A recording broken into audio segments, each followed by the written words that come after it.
Hello दोस्तों, मैं संदीप मिश्रा आप सभी का स्वागत करता हूं आपके यूट्यूब चैनल एसएम क्लासेस में।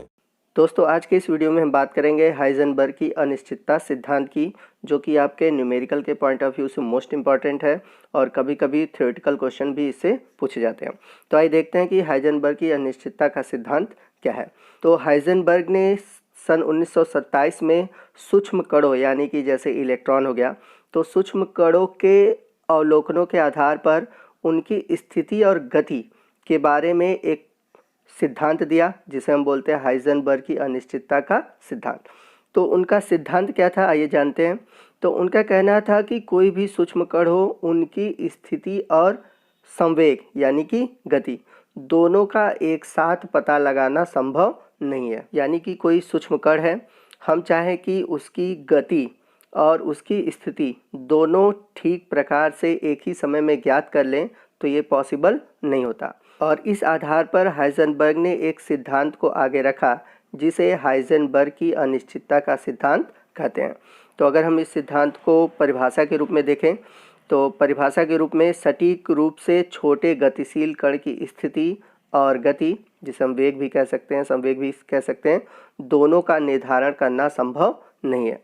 और अगर हम इनके गणितीय रूप में सिद्धांत को देखें, तो गणितीय रूप में इनका जो सिद्धांत होगा, delta x is multiply by delta P is greater than और इक्वल टू एच बाई 4 पाई।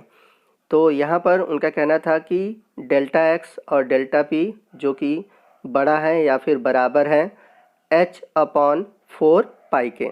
तो यहाँ पर डेल्टा एक्स क्या है, डेल्टा एक्स है स्थिति में अनिश्चितता और डेल्टा पी है संवेग में अनिश्चितता। तो याद रखिएगा, यहाँ पर जो पी है यानी कि जो डेल्टा पी है वो संवेग में अनिश्चितता है। आइए मैं आपको फिगर के थ्रू समझाता हूँ कि कैसे हम हाइजेनबर्ग की अनिश्चितता सिद्धांत को याद कर सकते हैं। तो जैसा कि आप देख सकते हैं, ये गतिमान कण है।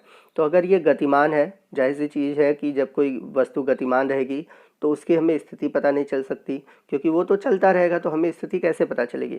दूसरी चीज़, अगर हम स्थिति पता करने चलेंगे तो गतिमान नहीं रह पाएगा।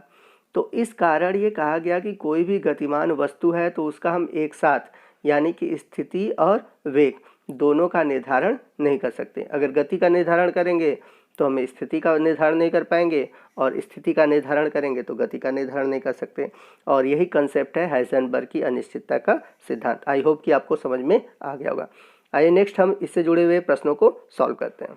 तो पहला प्रश्न है, एक इलेक्ट्रॉन की स्थिति में 0.01 nm अनिश्चितता थी, उसके वेग की अनिश्चितता की गणना कीजिए।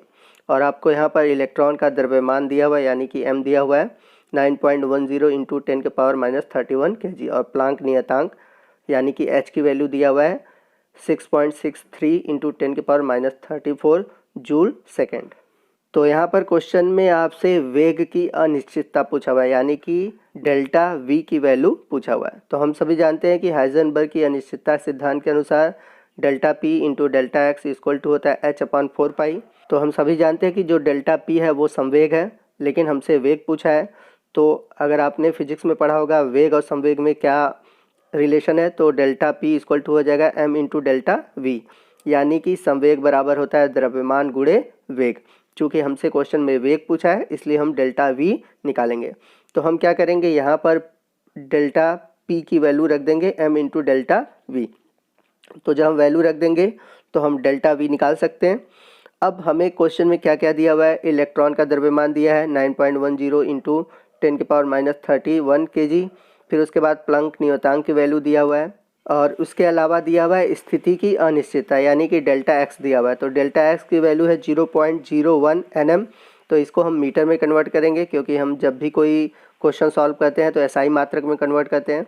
तो जब हम इसे मीटर में कन्वर्ट करेंगे तो आ जाएगा 1 इंटू 10⁻11 मीटर। अब हम ज्ञात करेंगे डेल्टा वी। तो डेल्टा वी ज्ञात करने के लिए हम डेल्टा एक्स और एम को क्या करेंगे, पक्षांतर कर देंगे।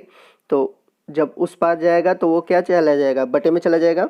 तो अब वैल्यू को हम पुटअप करेंगे तो आप देख सकते हैं कि नीचे वेग की अनिश्चितता दिया हुआ है, डेल्टा वी दिया हुआ है। तो एच की वैल्यू रख दी ऊपर 6.63 इंटू 10⁻34, फिर बटे में 4, पाई की वैल्यू है 22/7। फिर उसके बाद m की वैल्यू दिया हुआ है 9.10 इंटू 10⁻31। फिर उसके बाद जो हम लोगों ने स्थिति की अनिश्चितता लिखी थी डेल्टा एक्स 10⁻11, जब इसको हम सॉल्व करेंगे तो आएगा 5.8 इंटू 10⁻6 मीटर प्रति सेकंड, क्योंकि वेग है और वेग का मात्रक क्या होता है, मीटर प्रति सेकंड होता है।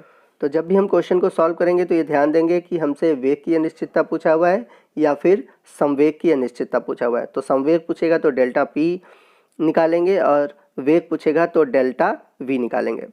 तो आई होप आपको समझ में आ गया होगा। आज के वीडियो में बस इतना ही। मिलते हैं अगले पार्ट में और भी टॉपिक के साथ। तब तक के लिए जय हिंद, जय भारत।